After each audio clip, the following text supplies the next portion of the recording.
Two simple ways to start to break free.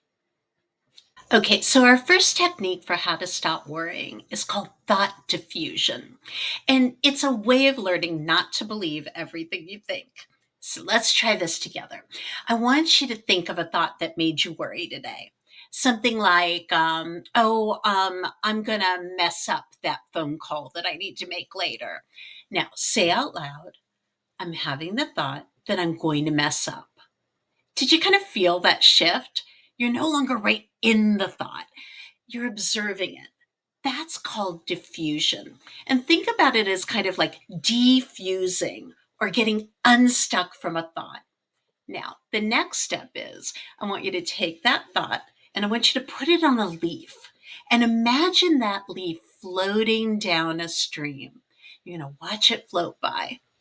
Bye bye, thought.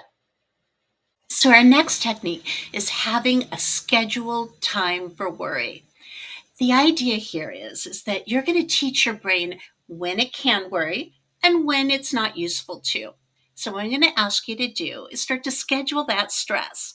Set a timer for 10 minutes, get that phone out and set the timer.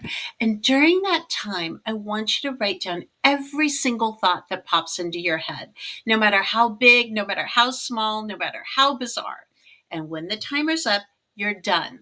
No more worrying outside of that time. So if your brain tries to throw a worry at you later, like, what if my cat secretly hates me? And truthfully, I've got cats. If the food bowl is empty, your cat probably does hate you a little bit. You say, sorry, not now. I'm going to worry about that tomorrow during my scheduled worry session. I kind of think of brains as like overprotective parents. They want to keep us safe, but they come up with some really ineffective ways to try to do that. With these two techniques, thought diffusion and worry time, you can start retraining that brain of yours. Practice them every day for a week. I promise over time it will get easier.